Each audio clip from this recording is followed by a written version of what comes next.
I'm going to be joined in just one moment by Mr. Richard Gage, someone I've been following on X for some time related to the investigation into 9/11. And, well, recently we've heard a lot of talk about Building 7, something we've talked about on the air, on radio and television off and on for years. But reality is, people that talk about that were called conspiracy theorists. They were even called worse than that, right? But yet your eyes, they didn't deceive you. You saw a building falling, free falling, like it had explosives put in it.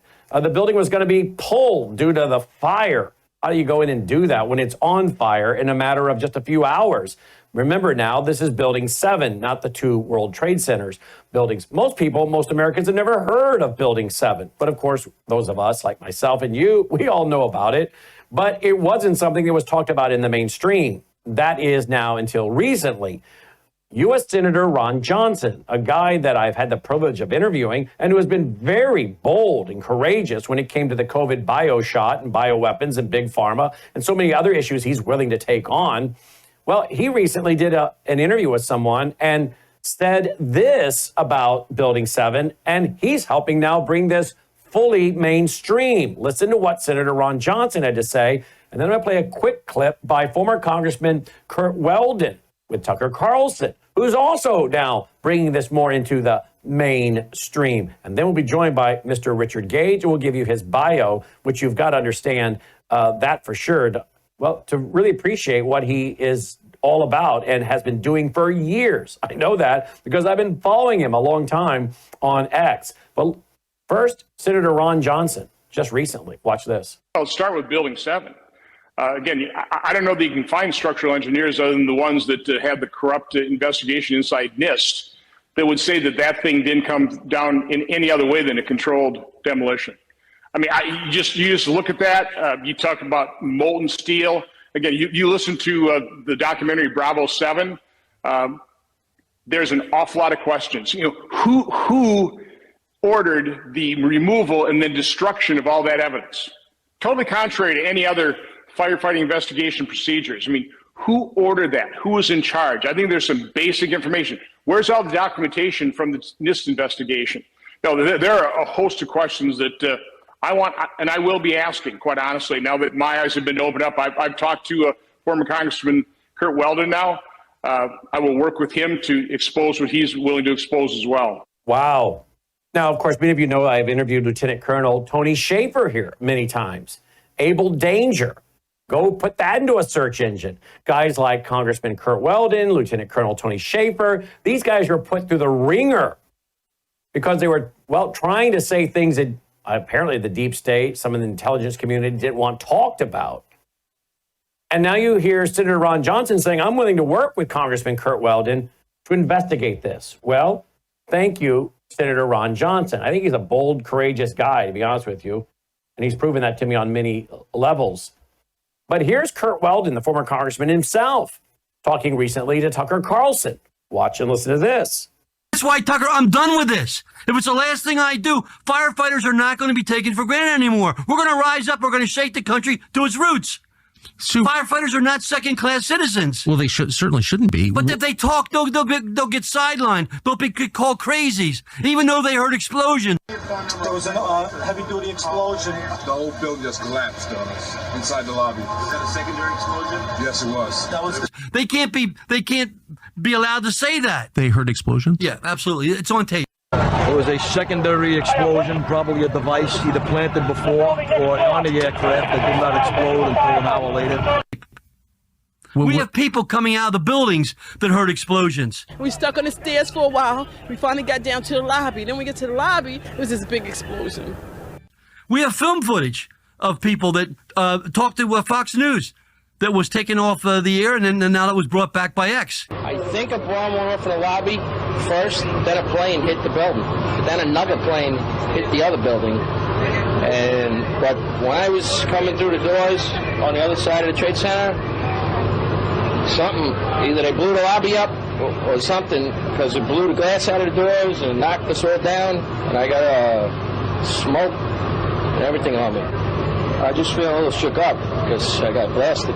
That's all available. That's why you need a commission to go back and look at all the lies. So there are and pardon my ignorance, but there are people on tape saying I heard explosions. White fluids that are popping out. It was if they had detonated. Detonated. If they were planned to take down a building. Boom, boom, boom, boom, boom, boom, boom. And people don't understand. There may be more. Any one of these fucking buildings could blow up. This ain't done yet. Wow. And of course, we played some of those firefighters talking about the buildings. Boom, boom, boom, boom, boom. We played that years ago, a few years ago. Again, I'm glad Tucker Carlson didn't seem to know those videos existed, but apparently his eyes are open now. We just heard U.S. Senator Ron Johnson say his eyes are fully open. Well, here's a gentleman that's been doing a lot of work. You'll find it on his website and certainly on his X account as well. He joins me now, Richard Gage. He's also an architect, and we'll tell you about his organization. Sir, welcome to the broadcast. Thanks so much for joining us this evening. Well, thank you, Brandon. Awesome to be here with you today. You too, as well, sir. Thank you so much. Tell me about your background. Obviously, your X account says you're an architect, correct? 36 years. Yep. I've worked on all kinds of types of buildings, including steel frame mid-rises in Summerlin, Nevada, with $400 million project with 1,200 tons of fireproof steel framing in that one, which is my most recent project. Mm. And what is the name of your organization? RichardGage911.org. Well, and here's your X account. I'll just show your X account real quick. That's what it is, _, at RichardGage_911. At RichardGage_911. Folks, you can spend hours there. Literally, I have. Because I have over the years. Spend hours there playing all the video clips. I mean, here's one real quick right here. We made this film in 2013. 40 high-rise architects, structural engineers, metallurgists, chemists, physicists. World Trade Center 7 collapsed because of fires fueled by office furnishings. It did not collapse from explosives or from fuel oil fires. Okay, there you see Mr. Gage right there. Let's go back to him. So I heard Mr. Johnson, Senator Johnson, mention NIST, N-I-S-T. We just heard from one of their guys, I guess. And he says it was caused by, it was caused by furniture. Furniture. Have you anywhere in the world ever heard of a steel building catching fire and burning down or collapsing due to furniture? Yeah, these are normal office fires that are claimed by NIST to have brought this building straight down uniformly, symmetrically into its own footprint in under 7 seconds.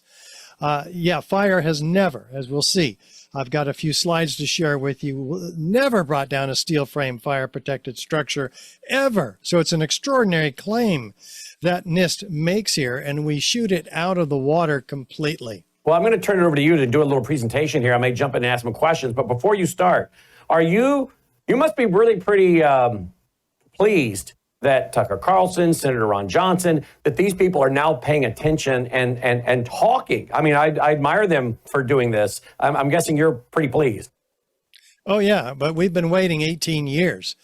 I started the Architects and Engineers for 9/11 Truth that long ago. I'm the former CEO, and now with my wife, we are at a new organization that is focused on educating the public. And we've been doing presentations all over the country and around the world in 24 countries, 1,000 presentations. It's a slow wake up for most Americans, unfortunately. Have you ever been threatened or warned away from doing this? No, actually not. The worst they do is call you a conspiracy theorist, and we've learned how to adapt to that. Wow, well, that's good to hear. All right, well, I'm gonna let you just kind of take the floor, and I think you have a presentation to help us understand a lot of your research. Yeah, you have to see this evidence, Brandon. It is very visual, very graphic. We've not in the not in the graphic sense. But you've got to see it to understand it. And what I'm all about with the 3,600 architects and engineers who have signed on to the petition demanding a new investigation, we've had to take some courage, because while looking at this evidence, it's fairly easy to understand. A 7th grader doesn't take a rocket scientist or an architect or engineer. The implications of this evidence are what is so disturbing. So we start with Building 7 because no one really knows about it. Most architects and engineers know nothing about the third worst structural failure in modern history after the Twin Towers, right? This is a 47-story skyscraper not hit by an airplane like the Twin Towers. It's about a football field in length away from the North Tower, but it'd be the tallest building in most of our states. It just seems dwarfed here next to the Twin Towers, which were the tallest buildings in the world at the time that they were built. But in the morning, the towers went down, and some of the steel structural members were ejected out of the towers, as we'll see, and they hit Building 7, started some fires. But NIST says these fires were not a significant factor in this building's collapse. The National Institute of Standards and Technology was tasked by Congress to explain these collapses to the American people. Well, let's look at the collapse that they had to explain away here and tell me what you see. The East Penthouse comes down first in an isolated event, and then 6 seconds later, the entire building does this. And you may have seen that before on TV. Many times. Right? Like the old hotels in Las Vegas. It's very clear what's going on here, but let's listen to NIST and see what they say. What we found was that uncontrolled building fires caused an extraordinary event. The collapse of World Trade Center 7 was primarily due to fire. Okay, fires. Well, did you hear that, by the way? I did, absolutely. Okay, wanted to make sure you're hearing. Let's look at those fires, because these are them. These are they. These are those which is blamed on bringing this building symmetrically into its own footprint. They're few, they're small, and they're scattered throughout the building. And they're focused on the 12th floor. This is the 8th floor fires here, but on the 12th floor, they say, well, these fires caused thermal expansion of long span beams pushing a girder off of its seat in this northeast corner here. Well, their fire simulation, which is a computer model, shows those fires burning ravagely at 4 p.m., but we can see before 4 p.m. they were burnt out on that floor altogether. They commit this fraud in order to prop up their theory that these long span beams pushed this girder off of its seat on this column 79, and then floor 13 falls on 12 and 12 and 11 and so on for 9 floors, and then the whole building just gives way. Well, first of all, we've never lost a steel frame structure, as I mentioned, ever. We've had much hotter, larger, and longer lasting fires in these steel frame fire protected high rises, as you can see. Not one of them before or after 9/11 has collapsed. And by the way, is it right that some of these, Richard, have actually been remodeled, restored, and reoccupied? Oh yeah, they almost all are. Some of them are damaged so that they have to take them apart. The Deutsche Bank building had a fire in it, and they dismantled it. But look at the controlled demolitions that we know about on the left, and the controlled demolition that we were lied about on the right, Building 7. Is there any similarity? Well, is there enough similarity to warrant an investigation into the possible use of explosives, especially since it looks exactly like a controlled demolition, especially since fire, the official cause of this building's collapse, has never in history brought down a steel frame fire-protected structure. So we have to ask ourselves, does it have the key features of controlled demolition, starting with sudden onset of destruction? Let's listen to Dan Rather as he watches his view that evening of this building's collapse. What you're seeing are high shots. Now, here we're going to show you a videotape of the collapse itself. Describe that. Now we go to videotape the collapse of this building.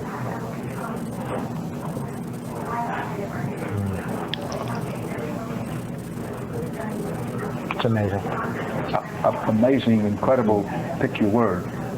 For the third time today, it's reminiscent of those pictures we've all seen too much on television before, when a building was deliberately destroyed by well-placed dynamite to knock it down. What was that, Dan? Wow. destroyed by well-placed dynamite to knock it down? He's never repeated these words since 9/11. You know, he's using his intuition, which is great. But why didn't he talk about this afterward? Why didn't we see, with two exceptions, this building has not been shown to the American people. It's been swept under the rug. Again, most architects and engineers know nothing about it. It should have been the most studied structural failure ever. Well, is there a straight down symmetrical collapse? Feature number 2. We watch. Yeah, pretty straight down, pretty symmetrical. How do you do that, Brannon? You have to take out all the core columns in the building within a fraction of a second of each other, followed about a second later by the perimeter columns. Any deviation in that pattern, and this building will begin to tip over. And that has to be repeated on every floor during a period of free fall, which we'll talk about. Can these fires accomplish that level of precision? Of course, the answer is no. If you don't have that level of precision, you get things like this happening, where the building doesn't go down, it goes over, or it stops completely. Somebody has to go back into that building and fix those charges that didn't go off, right? It was a dud. So if a building is damaged, as NIST claims in the northeast corner in Building 7, the building will fall over toward that damage, like it does here in Asia.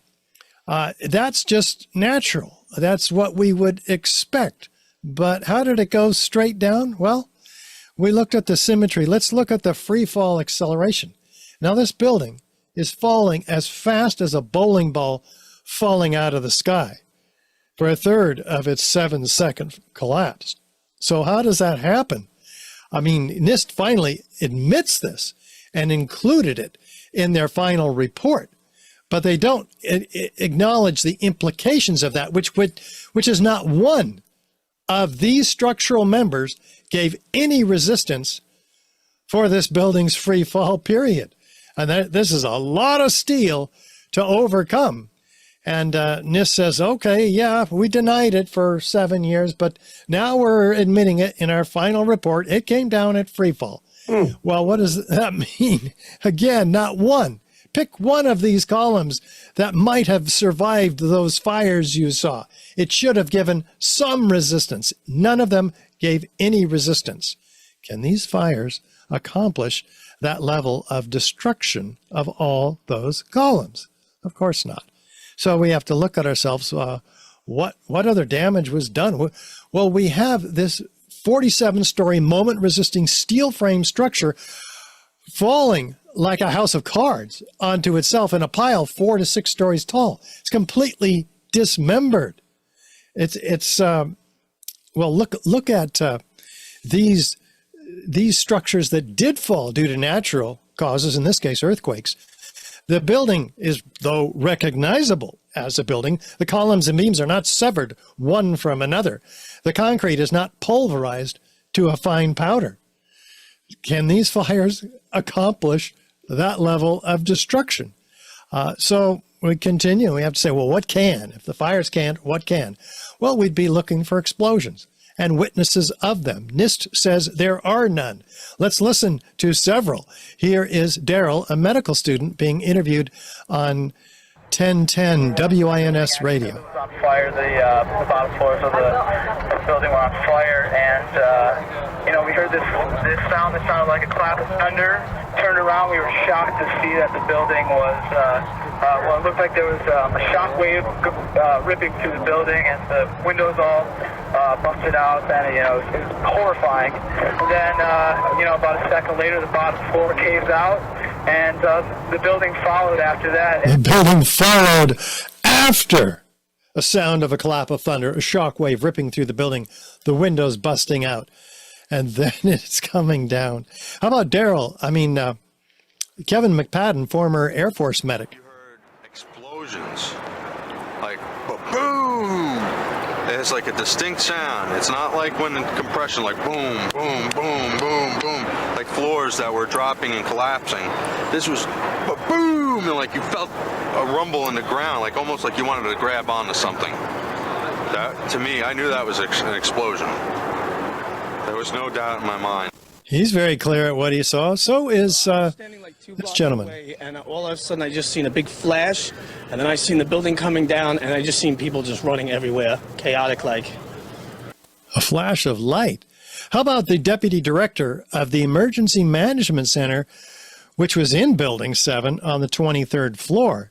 Richard Rotans had to inspect after everybody had evacuated the building and there were explosions seen. This is his experience. Then he had to go into that building to assess it. You could hear the building creak above us. You could hear things fall. You could hear the fire burning. You could see columns just hanging from the upper floors, gaping holes in the floors up above us. There was an elevator car that was blown out of its shaft and it was down the hall. Well, one of these elevator cars in the interior of the building blew out of its elevator shaft and was down the hall 30 to 40 feet, he clarified later. Well, that didn't come from damage to the exterior of the building from the World Trade Center North Tower, which was a football field away.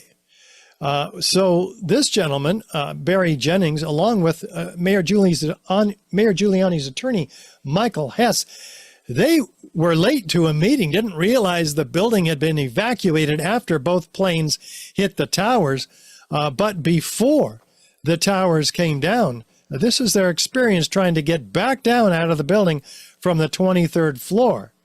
When we got to the 8th floor, I started walking to one side of the building. That side of the building was gone. The first explosion I heard when I was on the stairwell landing, when we made it down to the 6th floor. Then we made it back to the 8th floor. I heard some more explosions. What's the sound? Like a boom, like an explosion. And more than one? Yes. We started walking down the stairs. We made it to the 8th floor. Big explosion. Blew us back into the 8th floor. When we get outside, a police officer comes to me and says, "You have to run. We have more information of bombs, so you have to run." Bombs? Bombs like this heard in the late afternoon, late morning of 9/11 in the vicinity of Building 7? Yeah, here's one of the guys. He can tell you I'm okay, all right? Here, hold on. You want to call your mother or something? Not one of these witnesses of explosions are included in any of the NIST or FEMA reports. They claim to have interviewed 116 first responders. They missed all these, obviously. If this building was in a controlled demolition and engineered in advance, then we would have witnesses that would know about it in advance, like Chief Nick Fiscani, for instance, who says, "We're moving the command post over this way. That building's coming down." Well, wait a minute. How does he know the building's coming down? We've never lost a steel frame fire-protected structure due to fires. They go in to put these kind of fires out all the time. How about Chief Hayden? Well, we had our special operations people set up surveying instruments to monitor and see if there was any movement of the building. We're concerned of the possibility of collapse of the building. And we had a discussion with one particular engineer there, and we asked him if we allowed it to burn, could we anticipate a collapse, and if so, how soon? And it turned out that he was pretty much right on the money, that he said in its current state you have about 5 hours. Pretty much right on the money. Wait a minute. If we allowed it to burn, how soon would it collapse? Well, fires have never brought down a steel frame fire protected structure. Now, not only are they being told it's going to collapse, but when? In 5 hours, he says. And it did. Pretty much right on the money. Of course, the prediction could only have been made with foreknowledge. We don't get to know the name of this engineer. Well, let's listen to these mysterious construction workers walking away from Building 7, hearing an explosion over their shoulder, looking back at the building and right into the CNN camera and saying this. You hear that? Keep your eye on that building. It'll be coming down. The building is about to blow up. Moving back here. All right, guys? Sorry. We are walking back. There's a building about to blow up. Flame, debris coming down. What? Flame and debris coming down? The building's going to blow up? Not only is it coming down, it's going to blow up now. So how do they know that? And what did Kevin McPadden hear before he heard those explosions? He's listening to a radio held in the hand of a Red Cross worker, who he believed was a Red Cross worker anyway, and they were held back several blocks from Building 7 because they were told it was going to come down. And this is what he hears. At the last few seconds, he took his hand off, and you heard 3, 2, 1. What? Do fires bring buildings down to countdowns? What's going on here, Brandon? We got to get to the bottom of this. The BBC actually announced the collapse of this building 20 minutes before it even happened. Now, more on the latest building collapse in New York. You might have heard a few moments ago, I was talking about the Salomon Brothers building collapsing. And indeed it has. Apparently that's only a few hundred yards away from where the World Trade Center towers were. And it seems that this was not a result of a new attack. It was because the building had been weakened during this morning's attacks. We'll probably find out more now about that from our correspondent, Jane Stanley. Jane, what more can you tell us about the Salomon Brothers building and its collapse? Well, only really what you already know. Details are very, very sketchy. Wow.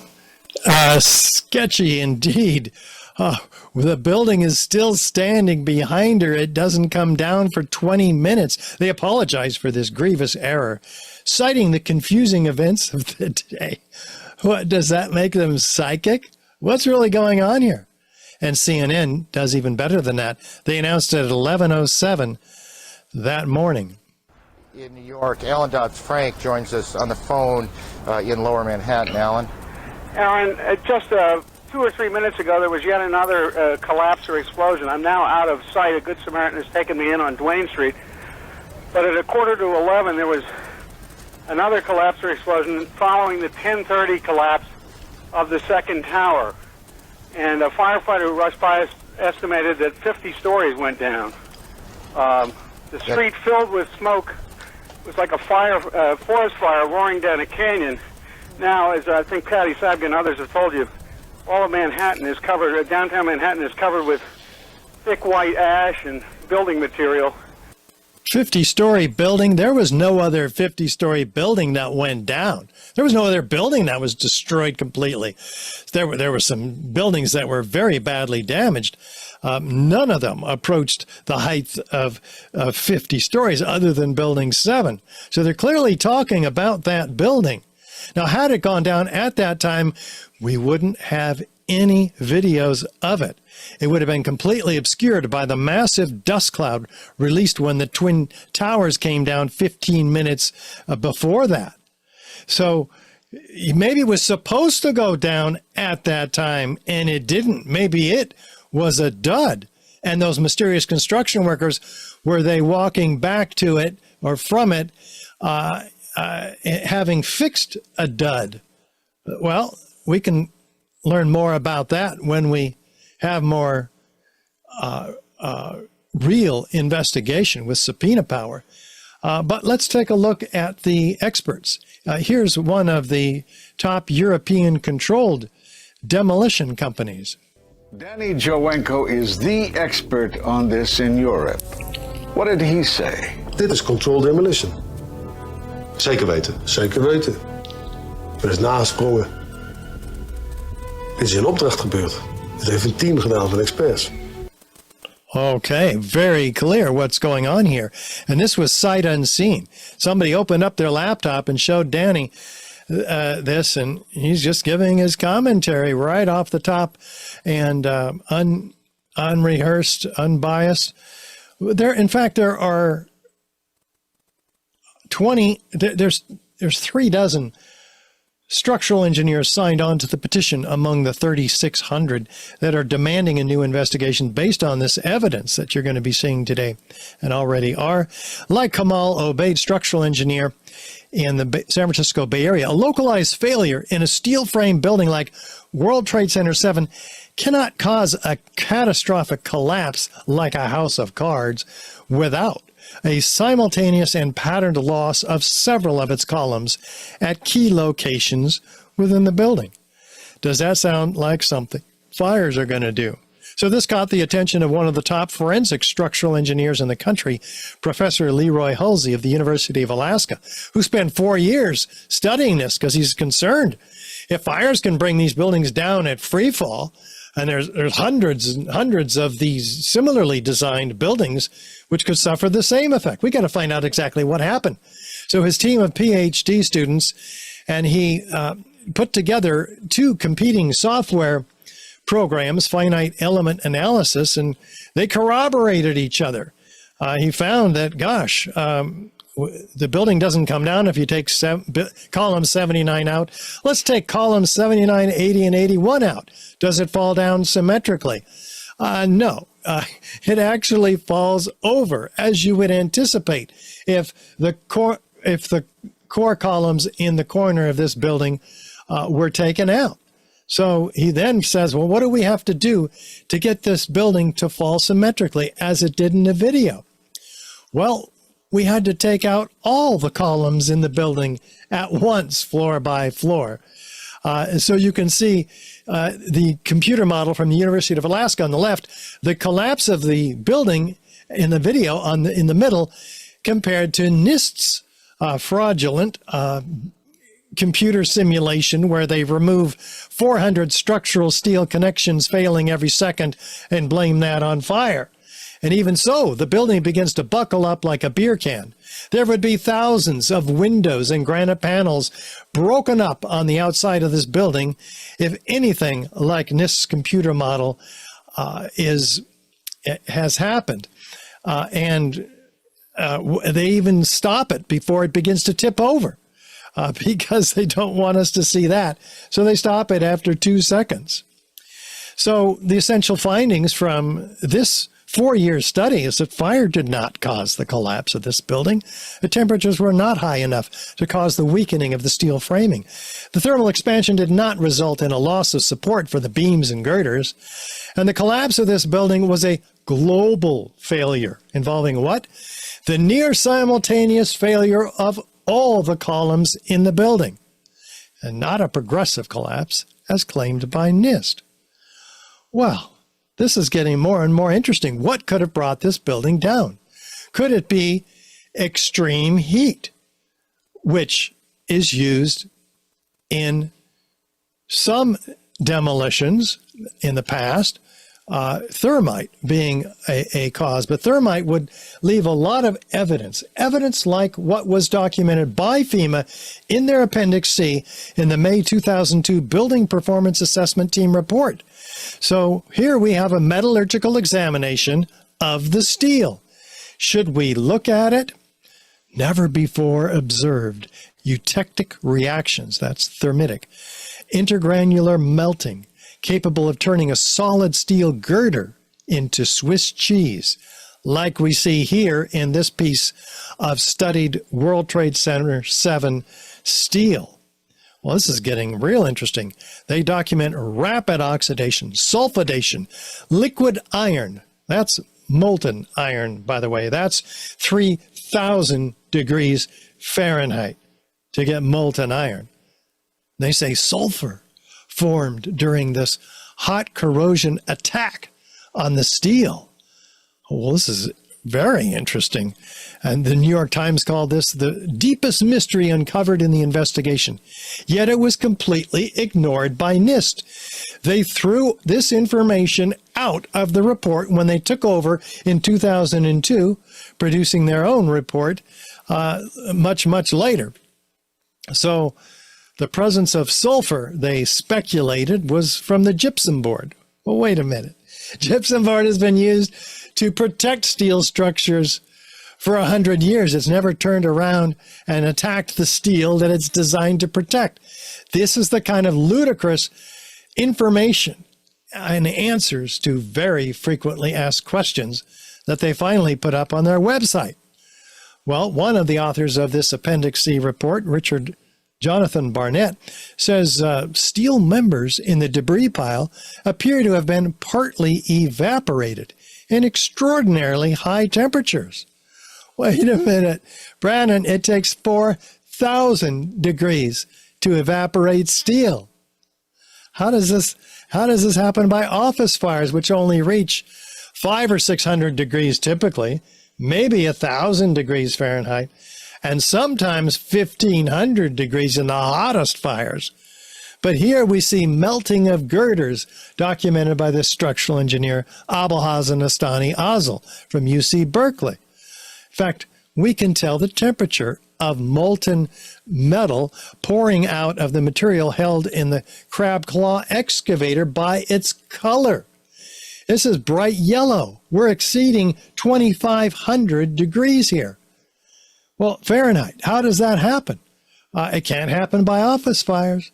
And that's what we have. Can't happen by jet fuel. Jet fuel burns only about 600 degrees Fahrenheit in open air, according to ME Petroleum, an engineering firm. Office fires can sometimes get up this hot, 1830, but still we're about half of explaining the temperatures. So what can explain these temperatures? Could thermite explain it? Well, what is thermite anyway? An incendiary used by the military, thermite is a compound of iron oxide and aluminum, which when ignited sustains an extreme heat reaction, creating molten iron. In just 2 seconds, thermite can reach temperatures over 4,500 degrees Fahrenheit, quite enough to liquefy steel. We know that open-air fires cannot burn hot enough to melt steel, but metal had melted at the base of the towers. Appendix C of the FEMA report describes sulfur residues on the World Trade Center steel. The New York Times called this the deepest mystery of all. Sulfur slightly lowers the melting point of iron, and iron oxide and iron sulfide had formed on the surface of the structural steel. Sulfur used with thermite is called thermate, producing even faster results. Well, maybe we're getting somewhere here, because if thermite were used, it would explain the incredible heat. It produces temperatures up to 4,000 degrees Fahrenheit. It would explain the presence of sulfur, because sulfur is added to thermite to become thermate, much more effective at cutting through steel. It would also explain the presence of previously molten iron microspheres, elemental iron, not steel, but iron, found in the World Trade Center dust, all of it, by the U.S. Geological Survey, doing their study in 2006 of the dust. Found also by R.J. Lee Group, an environmental engineering firm, billions of them, up to 4 tons. In fact, the EPA says it's a signature component of the World Trade Center dust. It's not even World Trade Center dust unless it has all these previously molten iron microspheres. Well, man, yes, 4 tons by extrapolation, up to 6% of some of these samples are previously molten iron microspheres. Let's dig into this. R.J. Lee says they're formed during the event, not before, by the welders putting the building together, not afterward, by the iron workers taking the building apart, but during the event. So what could have caused them? Well, we could do an experiment. Experiment is the arbiter of competing hypotheses. Let's do one. Let's light some thermite. Okay. I'm game. A small amount of thermite producing thousands of what look like sparks, but they cool and they fall into the pan as previously molten iron microspheres. How do they get spherical? Well, that's just what liquids do when they're aerosolized because of the surface tension. That's how they form these small spheres, the diameter of a human hair on average. So that was all evidence of ignited thermite, and it can only be that. Is there any evidence of unignited thermite in the World Trade Center dust? Yeah. As a matter of fact, there is. Dr. Niels Harrit and his team of 8 international scientists studied 7 independently collected samples that were sent to them. They find in all of them these curious red-gray chips, red on one side, gray on the other, dual layered, So they were applied as a fluid. They thought they were paint. But unlike paint, they are attracted to a magnet. The largest of these chips is about a 1/16 of an inch long. And so they go, so that's not primer paint. What do? Let's study the red layer. Let's do X-ray energy dispersive spectroscopy and find out what's in it. Well, what do they find? They find aluminum and iron, the ingredients of thermite. In the paint chips, in these, what's the ingredients of thermite doing in a paint in all the World Trade Center dust samples? Very interesting. They zoom in 50,000 times with an electron microscope, and they find these nanoparticles of iron oxide crystals and aluminum platelets, about the diameter of a human hair. 1,000 times smaller than the diameter of a human hair. Nanotechnology. They start reviewing the literature. They find, oh, this is called superthermite. It was created by Lawrence Livermore Lab in 2001. When they show when you get these particles so small that the surface volume increases exponentially, and it has a virtually because of the surface volume, it's an instantaneous reaction almost. So they've engineered an incendiary which works by means of heat, massive heat, 4,000 degree temperatures, to become more explosive. Well, this is very, very interesting because, like the samples from Lawrence Livermore Lab, which in a differential scanning calorimeter,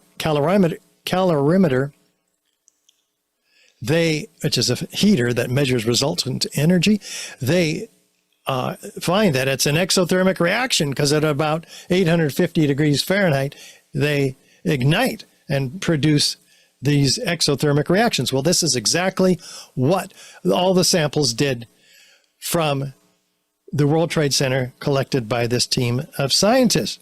Not only that, when they ignite, what do you think that they produce?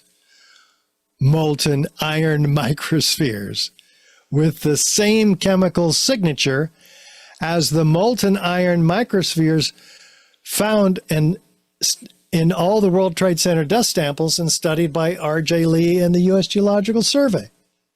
So we know exactly where those previously molten iron microspheres came from. It's not a mystery. In fact, they're found attached to partially ignited red-gray chips, as you see here and here. So this is a set of self-corroborating, repeatable experimental data that can be used to put in a court of law to put the real perpetrators of 9/11, whoever put this stuff in the World Trade Center towers, all three of them, because all of this information we're looking at now applies to the Twin Towers as well. This is extremely high-tech stuff made only in the most advanced, sophisticated Defense Department contracting laboratories. It's not made in a cave in Afghanistan. So, yeah, it's going to give us a lot already, has been since 2009. This 25-page peer-reviewed paper in the Bentham Open Chemical Physics Journal has been waking people up all across the country for that long. And what did they find? Active, unreacted thermitic material incorporating nanotechnology. It's a highly energetic pyrotechnic or explosive material. So what we've been talking about is clear evidence, 10 key characteristic features of controlled demolition at Building 7, and which is direct evidence of destruction with incendiaries in the case of Building 7 here. No, none of these can be accounted for by office fires, not one of them, let alone all of them. So with additional circumstantial evidence and corroborative testimony, this becomes proof of controlled demolition with incendiaries here at Building 7. And it's a body of proof that's convinced 3,600 architects and engineers to sign on to the petition demanding a new investigation into the destruction of all three of these towers. Many of them are appearing in our documentary film series 9/11 Crime Scene to Courtroom, an unprecedented film series taking hard evidence of the 9/11 crimes to court. Because the Lawyers Committee for 9/11 Inquiry, whom I am partnering with to create this film series, having produced already 2 episodes, which, by the way, are on the website, 911c2c.org. You can watch them. The third episode is coming out next week. And you can produce this series with a $500 donation. In fact, you'll be an executive producer with a $10 donation. We'll be grateful to you because we are in post-edit right now. We filmed everything in a boardroom, giving this evidence to the grand jury with our experts. And now we're editing it. And you've got to see the episodes, and the trailer for episode 3 is viewable on the website now. And it's really important, by the way, as you can imagine, if Building 7 was a controlled demolition, and it happened on the same day that the Twin Towers did, we have to ask ourselves a very important question. Is it possible that the Twin Towers could also be a controlled demolition? Well, just look at them, shown here simultaneously coming down, though they were about 15 minutes apart.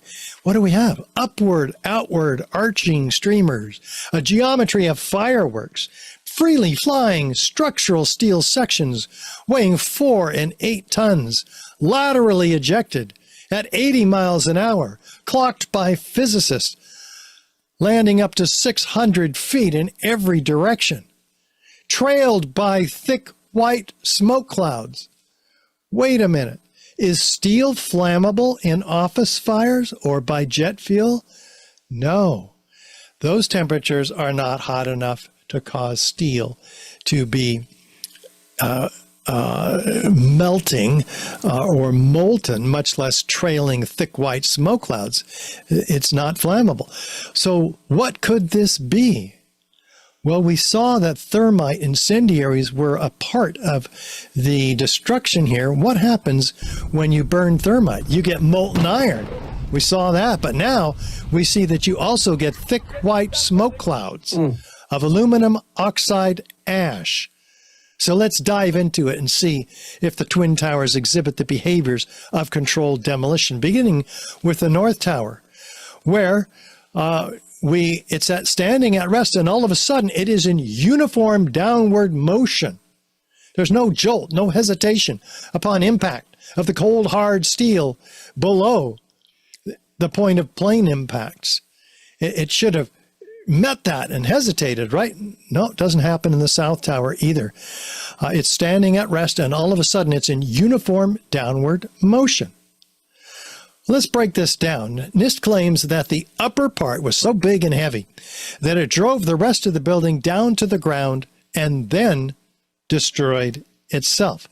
Zdenek Bazant calls this the crush down, crush up theory. He came up with this theory from Northwestern University in Chicago just 2 days after 9/11. The rest of us are in shock. What hit us? When's the plane coming? The next plane. Who did this to us? Not this guy. Apparently he's in his den creating the most sophisticated piece of mathematical wizardry that remains today the key theoretical basis for NIST's failure theory. They call it the column failure theory. But it completely suffers from a basic law of motion. Right? Newton's third law specifically, there's an equal and opposite destructive force when two bodies collide. Let's take a Volkswagen and run it into a Mack truck. There's some destruction, right? Most of it is from the lighter, weaker body. Does it matter if we drop the Volkswagen onto the Mack truck? No. The upper, weaker, lighter part of the structure can't possibly destroy the cold, hard, heavier, intact steel below. In fact, the columns get heavier and heavier as they go down, and bigger, 36 inches by 22 inches, 2 inches thick at mid-height, and then to 52 inches by 22 inches, almost solid steel. At the base, there's 47 of these columns in the core and 240 of them in the perimeter. So let's just find out what's really going on here. Putting the myth and the claims aside, we can observe with our own eyes whether this Volkswagen is destroying the building below it. I'll make it easier for you. Watch the lower red line, the point of plane impacts. Is the Volkswagen pushing the rest of the building down, or is the Volkswagen being destroyed itself in the first 3-4 seconds of this building's collapse or destruction? No, it's being destroyed. It's telescoping in on itself. Look at the upper part here. It's not there, right? The red box is where we should see a pile driver driving the rest of the building down to the ground. It's not there. None of the photos, none of the videos show such a thing. If it were there, it would have destroyed these few remaining core columns standing 800 feet in the air for about 6 seconds. But no, something else takes out them from underneath after 6 seconds, and it falls frame by frame through the concrete powder that's shaken off of it. Well, let's just ask ourselves, what are we looking at then, if it's not a crush down, crush up? One of these is a volcanic eruption, and the other is building number 1, the North Tower. Can you tell which one it is? They look strikingly similar, right? Upward, outward arching streamers, a geometry of fireworks, freely flying structural or solid molten objects trailed by thick white smoke clouds. This is not a natural collapse. Yes, the volcanic eruption is the one on the right. So, is Zdeněk Bazant right? No, we just proved him wrong. It's a lie. What's really going on here instead of crush down and crush up?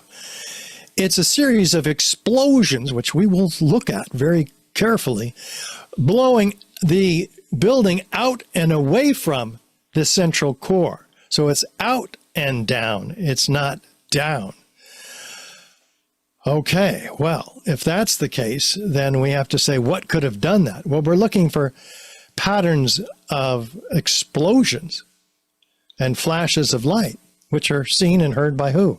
156 first responders on record, recorded within a month after 9/11 by Thomas von Essen, the fire commissioner.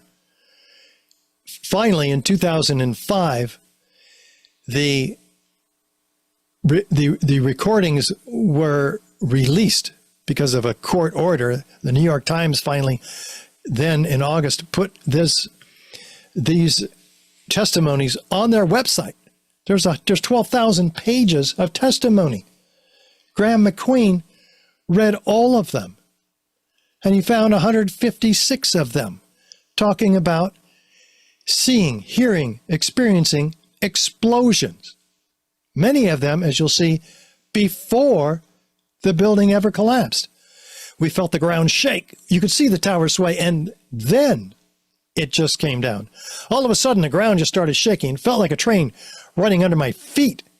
The next thing we know, we look up and the tower is collapsing. It shook my bones shortly before the first tower came down. I remember feeling the ground shaking, heard a terrible noise, and then debris just started flying everywhere. I saw flash, flash, flash at the lower level of the building, you know, like when they demolish a building. With each popping sound, initially an orange, and then a red flash came out of the building. Then it would just go all around the building on both sides. Saw a number of brief light sources being emitted from inside the building, between floors 10 and 15. Now that's way down low in the building. He saw about 6 of these brief flashes, accompanied by a crackling sound, before the tower collapsed. I saw low-level flashes. I saw flash, flash, flash, and then it looked like the building came down. An explosion appeared at the very top. Simultaneously from all 4 sides, material shot out horizontally. And then there seemed to be a momentary delay before you could see the beginning of the collapse. How specific does this expert witness, this fire chief, need to be? There was an explosion in the South Tower, one floor under another. When it hit about the 5th floor, I figured it was a bomb because it looked like a synchronized, deliberate kind of thing. Seemed like on television when they blow up these buildings. Seemed like it was going all the way around like a belt. All these explosions. The building was blowing out on all 4 sides. We actually heard the pops, you know? You heard the pops of the building. I thought the terrorists planted explosives somewhere in the building. That's how loud it was. A crackling explosive. Another loud boom at the upper floors. And then there was a series of smaller explosions which appeared to go completely around the building at the upper floors. Another loud earth-shattering blast with a large fireball that blew out more debris. The lower level of the building, you know, like when they demolish a building, that's what I thought I saw. Did you see any flashes? I said, yes. I thought it was just me. He said, no, I saw them too. Everybody, I think, at that point still thought these things were blown up. So I was fully expecting anything else to blow up. You were there when the planes hit? No, I was there when the building exploded. You mean when it fell down? No, when it exploded. He's clear what he saw. So let's jump to feature number 3 just real quick. The building, is there a straight down symmetrical progression? Well, the South Tower begins to fall off. In fact, it's falling off at 22 degrees. So there's asymmetrical loading on the structure below by this part that's falling off, asymmetrical damage from the fires, and asymmetrical damage from the impact upon the columns of the plane. So how in the world do we get complete symmetrical damage, destruction all the way around all 4 faces of the building, just like the firefighters described? The videos back them up. Well, let's find out what's going on. Zooming in on the leading corner of these explosions, we can see in this looped video a dozen or so of these explosions, floor by floor, ahead of the what we're told is a gravitational collapse up above. This is not a nuclear weapon going off, as has been hypothesized by some. These are individual explosions which must have been pre-placed in the building. And it's not directed energy weapons either, softening the steel, as they claim. No, something else is going on here, so we're going to get into it. Something that would cause isolated explosive ejections. In fact, 20 stories down, 40 stories down below the zone of destruction. There's no accounting for these isolated explosive ejections in the official narrative whatsoever. 60 stories down below this gravitational collapse, as we're told. Makes no sense, especially if you look on the left side of the South Tower. In this looped video, we see a dozen all at once, tearing apart the steel structure inside and released on the outside by these isolated explosive ejections, which must have taken out the rigidity of that steel frame, because it doesn't continue its angular momentum to the right and roll off the solid object below it and fall onto the ground. It actually then settles straight down into the South Tower. So that would explain that phenomena too. But how fast is the building coming down? Well, a bowling ball falls at free fall acceleration because it's got no resistance under it. Building 7 had 40,000 tons of structural steel, and it still fell at free fall. Here we're talking, having been measured by physics teacher David Chandler in this case, he finds that it's 2/3 of free fall acceleration. It's not slowing down. It's speeding up as it descends through what? 80,000 tons of structural steel beneath. Is not even slowing it down. It's almost as fast as freefall. We're talking 47 massive core columns surrounded by 240 steel perimeter columns, each 14-inch square steel tube columns. Let's go deeper. Let's find out what happened to those structural steel exterior perimeter sections, because they were ejected laterally, impaling themselves in skyscrapers all around the World Trade Center, destroying the winter gardens of the World Financial Center 600 feet away, doing vast damage to the Deutsche Bank building. Also, these sections here weighing between 4 and 8 tons. Watch them. They're ejected out of the towers, trailed by what? Thick white smoke clouds. Are these steel sections flammable? No. What are these thick white smoke clouds? Look at this one. Back, 2, forward, 2, back, 2. It has been ejected laterally out of the building. And then gravity takes over and it begins to go down. Gravity works down. What's going on here? Out. And then gravity brings it down. This one's about to hit building 7. There's enough energy here to fire a 200-pound cannonball 3 miles. And there's a lot of cannonballs here, hundreds and hundreds of them, ejected in a 12 to 1,400 foot diameter, about equidistant about each of the towers. So that's what we got to get to the bottom of. And in order to do it, we got to ask ourselves a key question. If 100,000 tons of steel framing is distributed outside the footprint of these towers, what's crushing the building? Can they crush the building if they've been ejected up to 600 feet in every direction? No. This is a third of the weight of each tower, the steel. Maybe it was a concrete.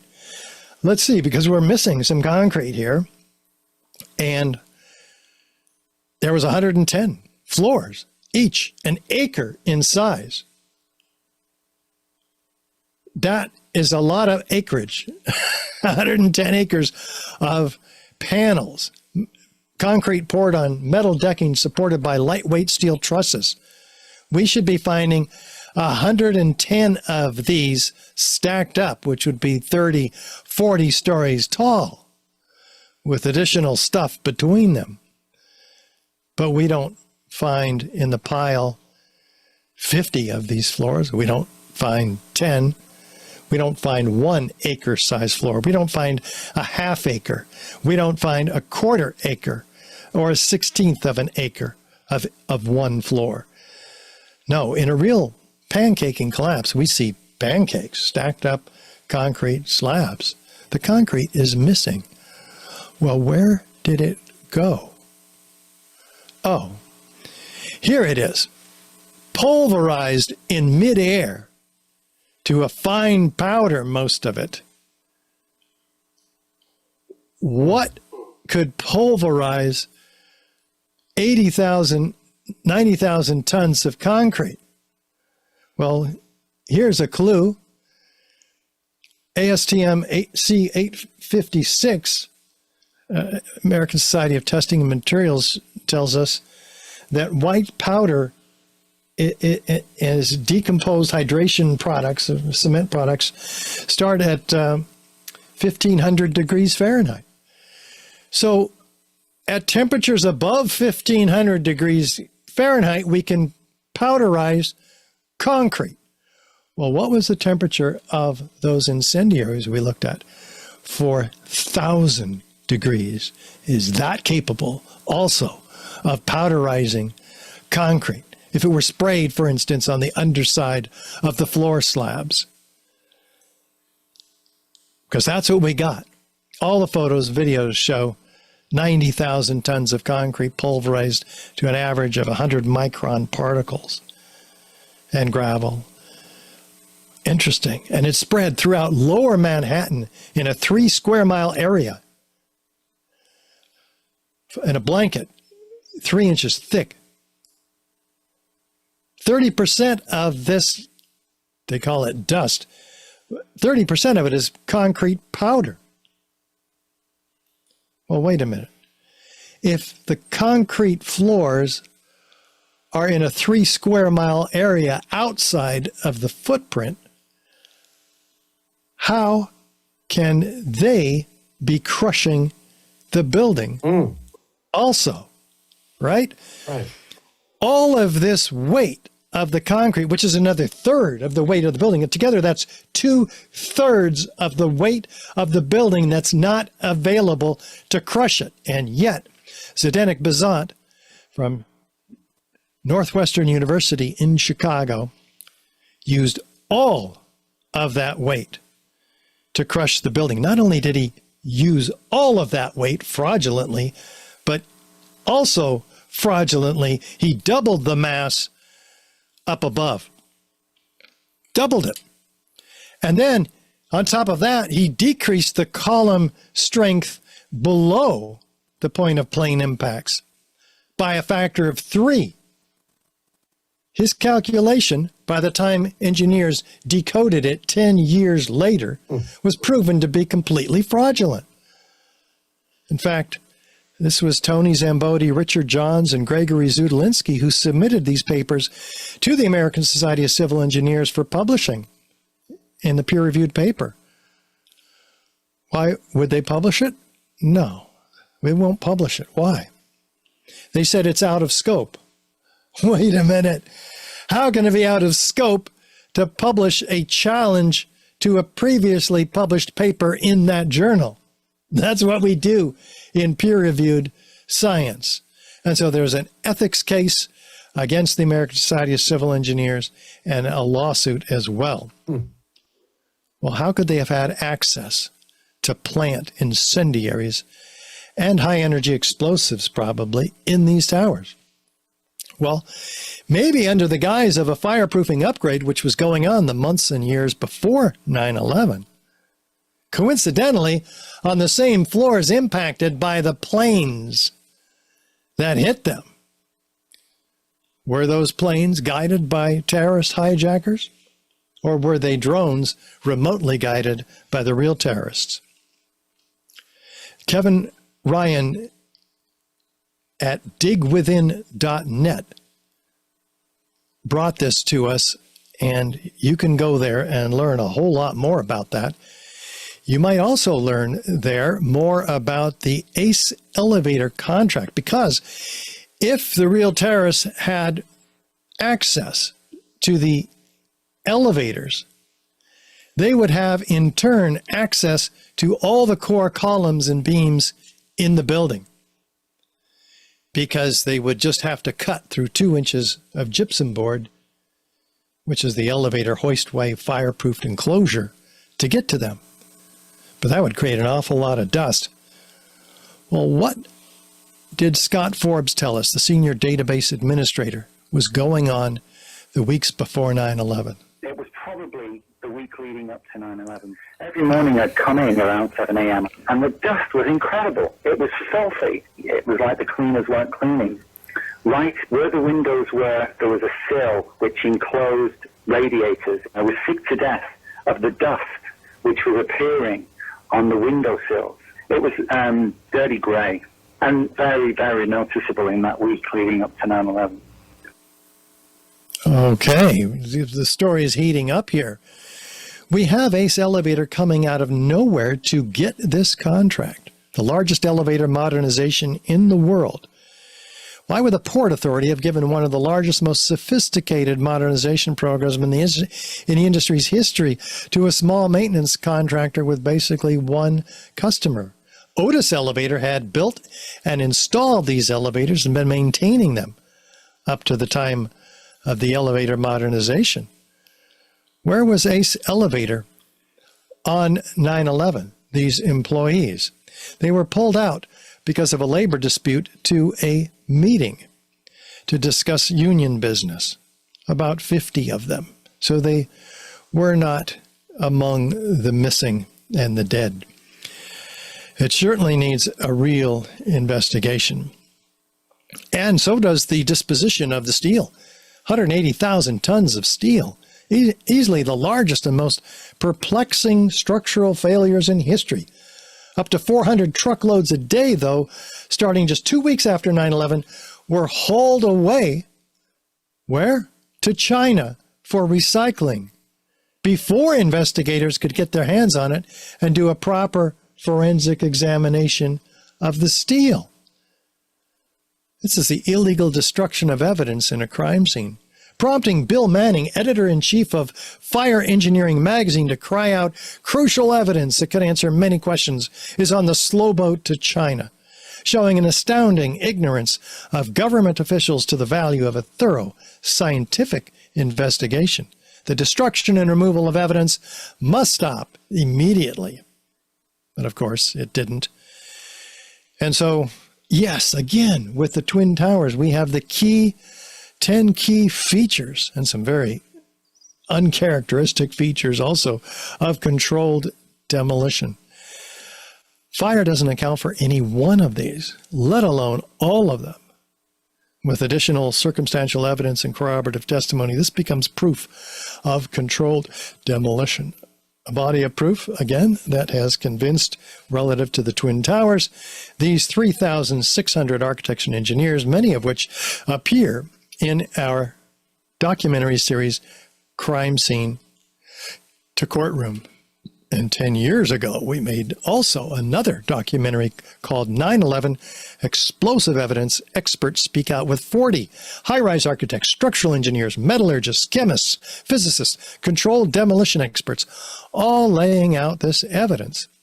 And we have a 15-minute documentary just on Building 7, made for PBS, very high quality, narrated by actor Ed Asner. We have the documentary about the scientific study of World Trade Center 7 by the University of Alaska and his team of engineers. So everything we just talked about is outlined in one flyer. So take a look at this. You can download it for free, print it, and give it to every architect and engineer you can find, everybody else that you know. Because by now, you've probably caught up with us and realized that 9/11 was not what we were sold. It was a false flag operation engineered in advance, blamed on Muslims, to invade Afghanistan and Iraq and other countries in the Middle East, as revealed by General Wesley Clark, which were on the chopping block also. We've played those clips. We have played Wesley Clark's clips with several times in the last few months showing that. Ah, yes.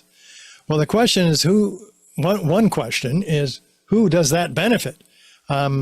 Some suggest that it benefits the Greater Israel Project. But that is a whole nother subject that I have a presentation on at richardgage911.org. But first I had to ask myself, where do I draw my line in the sand? Do I wait for the next 9/11? Well, I'll tell you what, while some of us were doing this, we had the next 9/11, and it came in the last 4 years, and the false disease engineered for us, and the false solution engineered even before the disease broke out in January of 2020. And so we have got to speak the truth about these matters. They are catching up to us, and badly. And that's what I wanted to bring to the attention of our viewers, Brannon. So I hope people learned something from this important series of information about the destruction of these towers. Absolutely. And the whole thing is science, right? I mean, the whole thing seems to be science, and you've just which I'd never thought of, but I'm not an architect, I'm not an engineer. The weight of the building's bringing it down, but yet you have the steel shooting out, you have the concrete evaporating. So where's the weight to bring this whole thing down? Then they say, well, the jet fuel weakened the steel and it collapsed.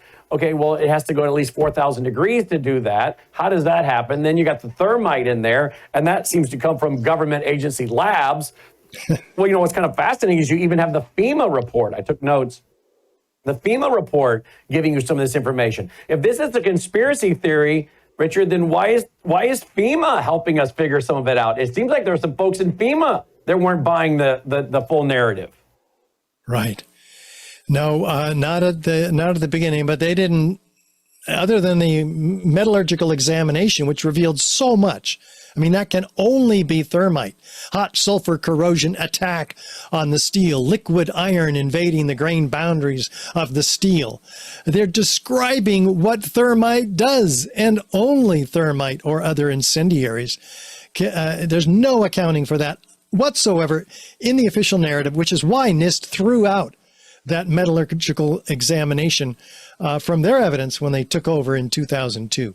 And then you've got the USGC finding these signature components, these iron spheres, diameters of a human hair. So you got another government agency involved in giving us some details. So you cited two government agencies toward the beginning of your presentation, which right there, if people want to scream conspiracy theory, well, you got government agencies giving you some of the information. I mean, they didn't go far enough, obviously, but you're citing some government work, government research. Then you add in all the people that were on the ground who were first responders. Then you add in the science. The science doesn't lie.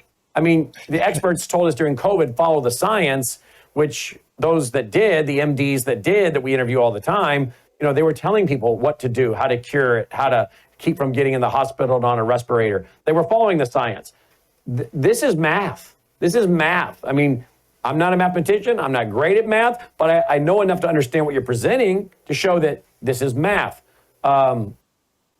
Again, do you have much hope that you and your evidence and those of the people you're working with will get brought in and be able to testify before a committee? I do now, because Tucker has woken up after 18 years of being in denial, and people listen to him. Pretty soon, Joe Rogan will wake up, and he'll have some of this evidence on his show. Wow. Also, we'll have, others are already talking about it. Candace Owens is talking about it. We expect to be on her show sometime soon. So, I'm all of a sudden, in the last couple of months, very optimistic about this information getting out. Architects and Engineers for 9/11 Truth's structural engineer and chairman of their board, Kamal Obaid, and I will be doing interviews together for both of our organizations and on behalf of the 9/11 Truth Movement as a whole, getting all of this evidence out from both sides, engineering and architecture and explosive destruction. This is the evidence the public has to see. And, one of the people that was saying this, I think on the actual day of the event, was none other than Donald Trump. We have played this several times. Ready for this, Caleb? Listen to what Donald Trump had to say, and I think this was on 9/11 that day. Listen. I said, how could a plane, even a 767 or 747 or whatever it might have been, how could it possibly go through the seal? I happen to think that they had not only a plane, but they had bombs that exploded almost simultaneously, because I just can't imagine anything being able to go through that wall. Most buildings are built with the steel is on the inside around the elevator shaft. This one was built from the outside, which is the strongest structure you can have, and it was almost just like a can of soup. Like a can of soup. Someone said, you did, I think, crushing a beer can. President Trump saying crushing a can of soup. He said, I think they had bombs planted on the inside. Did he say that on the day of 9/11 or the day after? Oh, I don't know which it was, Brandon. But it was pretty quick. So, yeah. And if you go listen to the full version of that interview, he was saying, I know how that building was created. I know how the steel structure was designed. I know how the elevator shafts were built. And you can't even ride an elevator all the way up to the top. You have to stop and get off and get on another one. And how you had these staggered elevator shafts and things that were giving this building more sturdiness, right? Well, the columns give it the sturdiness. The elevators are in between the columns. Okay. But so they're not a structural factor, really. But the other thing that Trump did say, when asked by ABC, will you release the 9/11 files, declassify, he said yes. right there in front of God and everybody. And that's why we're taking this document to him, the Presidential Commission on 9/11. And that's the one that we created, 9 pages of the evidence that we've just shared with all of your viewers. And Luna, Representative Luna, under the James Comer, the chair of the House Oversight Committee, are officially engaging not only investigation of JFK, RFK, MLK, Epstein, but also 9/11. So they are saying that they're going to get to the bottom of it. And we're certainly pushing them. So we've got an effort by Kurt Weldon to bring this information and evidence to the Trump team, which he's done admirably so far. He's got the attention of Senator Ron Johnson speaking up, and now the mainstream media is calling Senator Johnson a conspiracy theorist. Wow.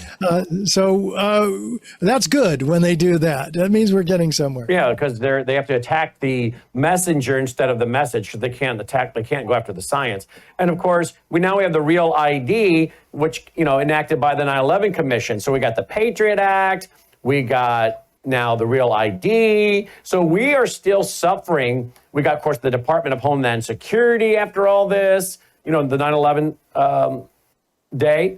So we're still suffering as a people from whoever did this, whoever is behind this, or if the same people that were enacting these pieces of legislation were behind it, they certainly took advantage of it, right? Don't let a good crisis go to waste. We're still suffering from the consequences of that day. And here we are on April 24th, 2025. Well, people don't understand that any of us now, because of the Patriot Act, can be arrested without a right to a lawyer, a trial, a jury. Right. We can be tortured and even assassinated. And that's been done by Obama to American citizens overseas without due process. Did you know that all of our emails, our phone calls, our text messages are systematically swept up and stored in the largest building in Utah for use against us later? This is completely unconstitutional. But how do they do it? They declared an emergency, just like COVID. They declare an emergency. All of a sudden, they have all these powers, and they've been renewing the Patriot Act, even though there's no more emergency. It somehow gets renewed periodically. Wow. Richard, fascinating presentation. You've been very generous with your time tonight. And I will push people to your website to also watch the trailer. You're talking about the new series coming out. And again, you'll find it on his website. And that is richardgage911.org, correct? Yes, richardgage911.org. Wow. I look forward to having you back. And again, thank you for being so generous with your time. Oh, thank you, Brandon. Wow. Great to be here. You too. Thank you, Richard, checking in tonight. Again, folks, look at that. We went a long time with not one commercial break, right? We love the long format interviews, folks, but it cost me about $40,000 a month to keep this network going. And that doesn't count my salary. And I have to make a living like everybody else too, right? That's just my hard cost. Our bandwidth bill, our streaming bills, like over $8,000 between the streaming and the storage of these files that you can pull up and watch. Whether you're streaming it live or whether you come back tomorrow and watch this again or share it with friends. Every time someone watches, I have to pay that bill. Or I could put it all behind a paywall, but we choose to push it out for free. Public service, education, ministry, all of it combined. Our foundation helps us do that. Will you consider going right now to worldviewfoundation.com and making a contribution? Worldviewfoundation.com. You'll also find our mailing address there if you prefer to support us through the mail. Worldviewfoundation.com. We need to hear from you. We're going to Washington, D.C. We leave a week from tomorrow. We're going to be filming a lot of interviews. We have interviews set up with members of the House, members of the Senate. We're going to the Anti-Communist Museum. We have paid the $900 to the National Park Service to film at very key historical places, Lincoln Memorial, Jefferson Memorial, Vietnam Wall, World War II Memorial, Iwo Jima, producing patriotic and historic programming for you, for your kids, for your grandkids, for the next generation, maybe for this generation, some that still haven't heard about America's history, our founding, so we can defend liberty and freedom.